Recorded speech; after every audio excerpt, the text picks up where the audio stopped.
It's been 2 weeks now, living on an off-grid farm in the middle of the remote jungle of Belize, and to be honest, it's not what I thought it would be. In my short time, there are 4 lessons that I've learned living off-grid. Lesson number 1, the land provides. The farm consists of 6 acres of jungle-like terrain. Frank and ASLI, who have accepted to host me, have been living here for the last 4 years. Both originally from the UK, they envisioned a different lifestyle for their family, for their children. So they made the decision not just to buy a farm, but to completely build one from scratch. Frank has been a carpenter since he was 12 years old, so it made sense just to follow his building intuition. Sourcing natural and locally found materials, they have built a quaint and rustic house. So they decided to build an actual garden on the top of their roof. Check it out. The land also holds a workshop, pool in progress, and various guest houses that they run Airbnb listings through. Every single building material that you see in this video was completely built from natural resources, and it was built from scratch. That's pretty amazing. For my workaway stay, I have been housed in a small hut, and I get my own little bathroom with a shower, toilet, sink, the works. What makes it even more unbelievable is the fact that they've built everything in only 4 years. On top of harnessing the raw materials needed to build their homestead, they have also taken advantage of the natural resources that the land provides. Frank showed me a perfect example of this practice by taking me to harvest thatch straight from the wild Belizean bush. We took machetes, we wore long pants to try and protect ourselves against the mosquitoes,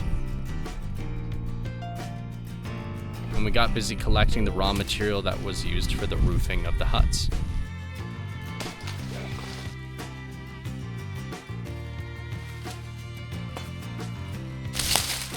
So we're collecting all this thatch here, just in the forest for the roofing. I thought we were going to a thatch store or something. I was so wrong.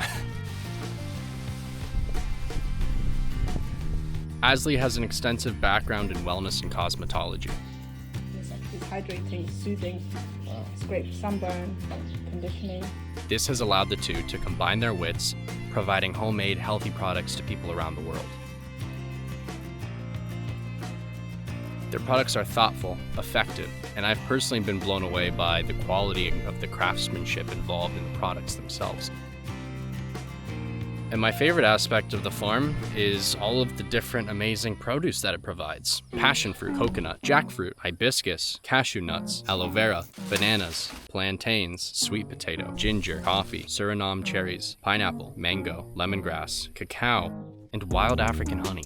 The craziest part about all this is that's just what I could remember off the top of my head. The list is extensive beyond my comprehension. Frank and ASLI told me, if worse comes to worse, if the system around themselves were to collapse, they could sustain themselves. It's not the ideal, but at the very least, they could survive out here with no one's help other than their own. It's truly amazing to see how plentiful the land outside someone's own backyard can actually be. Lesson number 2, knowledge will set you free.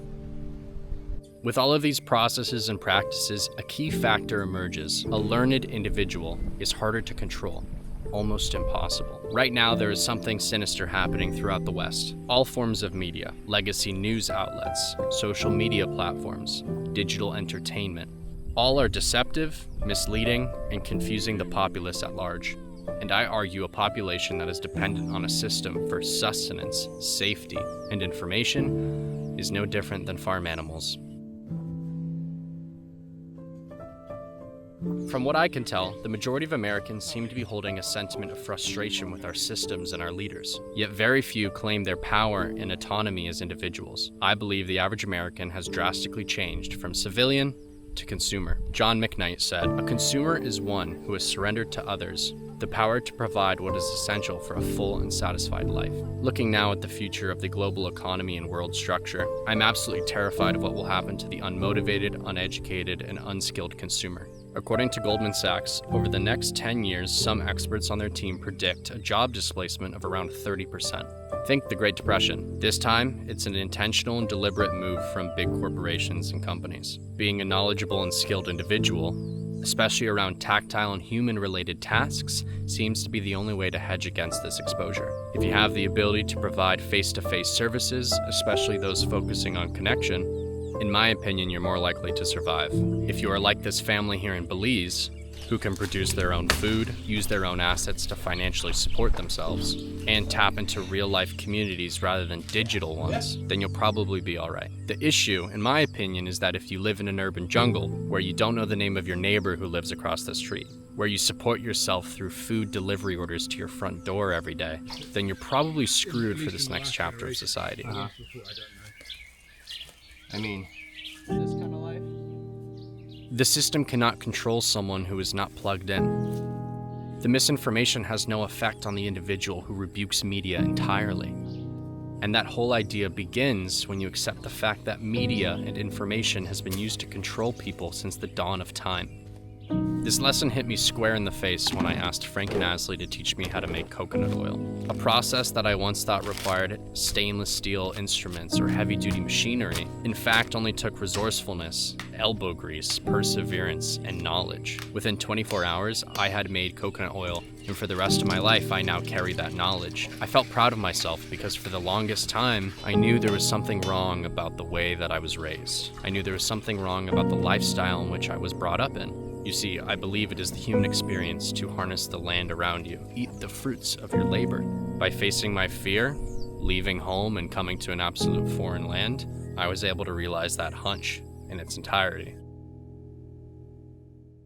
Lesson number 3. Discomfort is the best teacher. I chose an interesting time to come to Belize. The best part is it's mango season. I've been eating fresh mangoes every day that put American produce to shame. The worst part about mango season is it's the same time as mosquito season. Like, what the man? I'm covered. That's, you can't even see my back. Get the away! Get the away!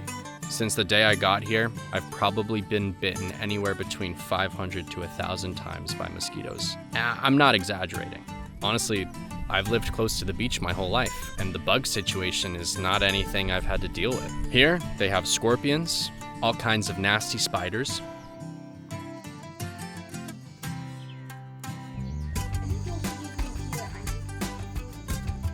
bugs that I've never even heard of or seen before, venomous snakes, tarantulas, cockroaches,